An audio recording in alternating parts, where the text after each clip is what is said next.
കഴിഞ്ഞ ദിവസം അന്തരിച്ച കൂത്തുപറമ്പ് രക്തസാക്ഷി പുഷ്പനെക്കുറിച്ച് ബിനീഷ് കൊടിയേരി എഴുതിയ ഒരു കുറിപ്പാണിപ്പോൾ ശ്രദ്ധേയമാകുന്നത്. ആ കുറിപ്പ് ഒന്ന് നോക്കാം. എങ്ങനെയാണ് എഴുതേണ്ടത്, എന്താണ് എഴുതേണ്ടത്, എല്ലാവർക്കും അറിയുന്ന പുഷ്പേട്ടനെയാണോ അതോ ഞാൻ കണ്ട പുഷ്പേട്ടനെ ആണോ എന്നറിയില്ല. കൂത്തുപറമ്പിലെ വെടിവെപ്പ് നടക്കുമ്പോൾ ഞാൻ 6ാം ക്ലാസ്സിൽ പഠിക്കുകയാണ്. അച്ഛനായിരുന്നു പാർട്ടി കണ്ണൂർ ജില്ലാ സെക്രട്ടറി.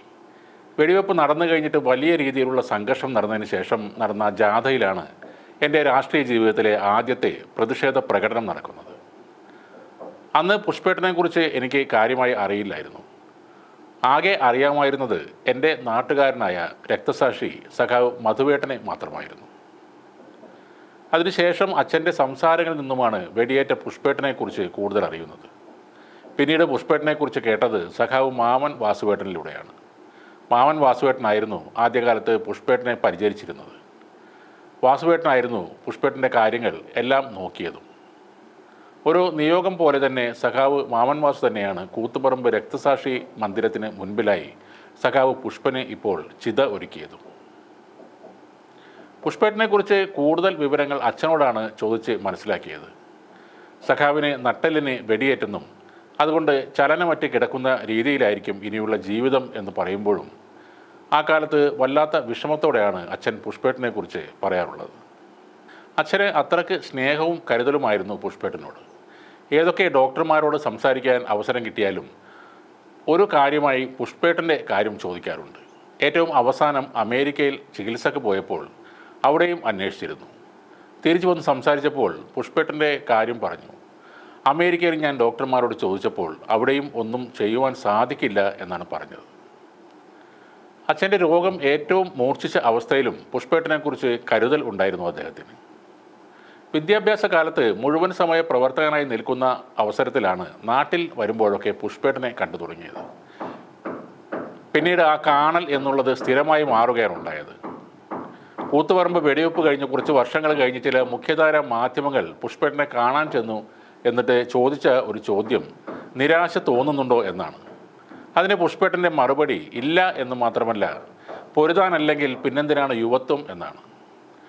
പിന്നീട് ഒരു മുഖ്യധാര മാധ്യമങ്ങളും പുഷ്പേട്ടൻ്റെ അടുത്ത് ഈ ചോദ്യവുമായി ചെന്നിട്ടില്ല. ഞാൻ നാട്ടിലുണ്ടെങ്കിൽ അച്ഛൻ്റെ കൂടെ പുഷ്പേട്ടനെ കാണാൻ പോകുമായിരുന്നു. ഇല്ലാതെയും പോകാറുണ്ട്. മിക്കവാറും കൂടെ AN ഷംസീറും ഉണ്ടാകുമായിരുന്നു. 30 വർഷം കട്ടിലിൽ തൻ്റെ ഇടതുവശം നോക്കി കിടന്നുകൊണ്ട് ഇടതുവശത്തോട് മാത്രം ചേർന്ന് സഞ്ചരിച്ച ഒരു ജീവിതമാണ് പുഷ്പേട്ടൻ്റേത്. തൻ്റെ ജീവിതകാലം മുഴുവൻ തൻ്റെ ഇടതുഭാഗം നോക്കി ഇടതുപക്ഷമായി സഖാവ് ജീവിതകാലം മുഴുവൻ ജീവിച്ചു. അതാണ് എനിക്ക് തോന്നുന്നത്. 30 വർഷമായി ഒരേ കിടപ്പിലാണെങ്കിലും ജീവിതത്തോട് ഒരു തരത്തിലുള്ള നിരാശയോ നഷ്ടബോധമോ തോന്നുന്ന രീതിയിലുള്ള നോട്ടമോ സംസാരമോ ഒന്നും പുഷ്പേട്ടൻ്റെ ഭാഗത്ത് നിന്ന് ഇന്നേ വരെ ഉണ്ടായതായി തോന്നിയിട്ടില്ല. സാധാരണ ഇങ്ങനെ കിടക്കുന്ന ഒരാളെ മറ്റുള്ളവർ കാണാൻ ചെന്നാൽ അവർക്ക് സങ്കടമാകും ഉണ്ടാകുന്നത്. എന്നാൽ പുഷ്പേട്ടനെ നമ്മൾ കാണാൻ ചെന്നാൽ ഇതെല്ലാം മറികടന്നുകൊണ്ട് ഏറ്റവും കൂടുതൽ സംസാരിക്കുന്നത് പുഷ്പേട്ടൻ തന്നെയായിരിക്കും. സംസാരിക്കാൻ ഏറെ ഇഷ്ടമുള്ള, കൂടെ നിന്ന് സംസാരിക്കുകയും അങ്ങോട്ടും ഇങ്ങോട്ടും തമാശ പറഞ്ഞ് ചിരിക്കുകയും കൂടെയുള്ള ആളുകളെ ചിരിപ്പിക്കുകയും ചെയ്യുന്ന ഒരാളാണ് സഖാവ് പുഷ്പൻ.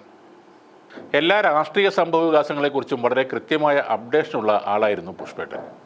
അചഞ്ചലമായ പാർട്ടി കൂറും വിശ്വാസവും എന്താണെന്നും അല്ലെങ്കിൽ പാർട്ടി ബോധം എന്താണെന്നും ഉള്ളതിൻ്റെ ഏറ്റവും ഉജ്ജ്വല മാതൃകയാണ് സഖാവ് പുഷ്പേട്ടൻ. തൻ്റെ ഒരു വാക്ക് പോലും പുറം ലോകം ചർച്ച ചെയ്യും. പാർട്ടിയോട് താൻ എങ്ങനെ ആയിരിക്കണം എന്ന കൃത്യമായ ബോധം പുഷ്പേട്ടൻ എന്നും ഉണ്ടായിരുന്നു.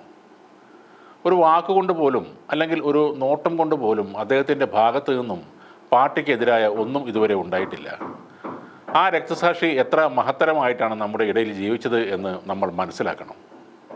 ഞാൻ ജയിൽവാസം അനുഭവിച്ച സമയത്ത് ഒരു ദിവസം അച്ഛന് ഫോൺ ചെയ്ത് ജയിലിലെ കാര്യങ്ങളെക്കുറിച്ച് സംസാരിച്ചപ്പോൾ അച്ഛൻ പറഞ്ഞത്, നീ പുഷ്പൻ്റെയൊക്കെ കാര്യം ആലോചിച്ച് നോക്കൂ. എത്ര വർഷമായി അങ്ങനെ കിടക്കുന്നു. നീ പുഷ്പനുമായി അത്ര ബന്ധമുള്ള ആളല്ലേ. ഇതൊക്കെ വന്നു കഴിഞ്ഞാൽ എങ്ങനെയൊക്കെ നേരിടണം എന്ന് നിനക്കറിയില്ലേ എന്നാണ്. ഞങ്ങൾ തമ്മിലുള്ള ബന്ധം എന്താണെന്നും പുഷ്പേട്ടനെക്കുറിച്ച് ഇങ്ങനെയൊക്കെ പറയുമ്പോൾ ഞാൻ എങ്ങനെയാണ് അത് എടുക്കുക, പുഷ്പേട്ടനെക്കുറിച്ച് എന്താണ് എൻ്റെ മനസ്സിൽ വരിക എന്നതൊക്കെ കൃത്യമായി അറിയാവുന്ന ഒരാളായിരുന്നു എൻ്റെ അച്ഛൻ. പിന്നീട് ജീവിതത്തിലെ പ്രതിസന്ധികൾ നിസ്സാരമായി തൃണവൽക്കരിച്ചുകൊണ്ട് മുന്നോട്ട് പോകാൻ സാധിച്ചതിൽ അച്ഛൻ പുഷ്പേട്ടനെക്കുറിച്ച് പറഞ്ഞ വാക്കുകൾക്ക് ഏറെ പ്രാധാന്യമുണ്ട്. ജീവിതം തന്നെ പ്രതിരോധമാക്കിയ ഒരാളായിരുന്നു എൻ്റെ പുഷ്പേട്ടൻ.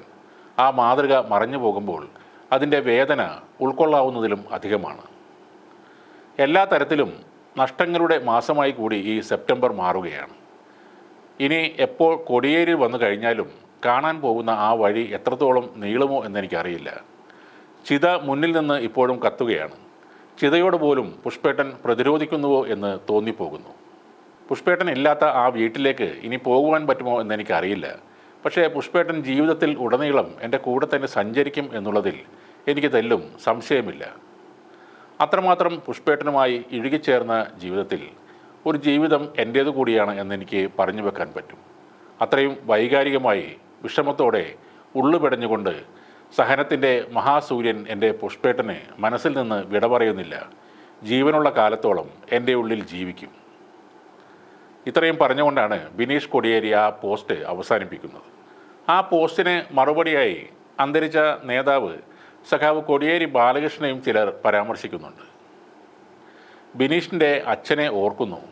ഒരുപാട് അഭിമാനത്തോടെ നിന്നേക്കാൾ കൂടുതൽ അനുഭവിച്ചവരെ ഓർക്കുക, നിനക്കായി എൻ്റെ സ്ഥാനം ഉപയോഗിച്ച് ഒന്നും ചെയ്യില്ല, പാർട്ടി ആദർശം അതാണ് വലുത് എന്ന് പറഞ്ഞ സഖാവ് കോടിയേരിയെക്കുറിച്ച് ഓർക്കുന്നത് തന്നെ അഭിമാനമാണെന്നാണ് പലരും പറയുന്നത്.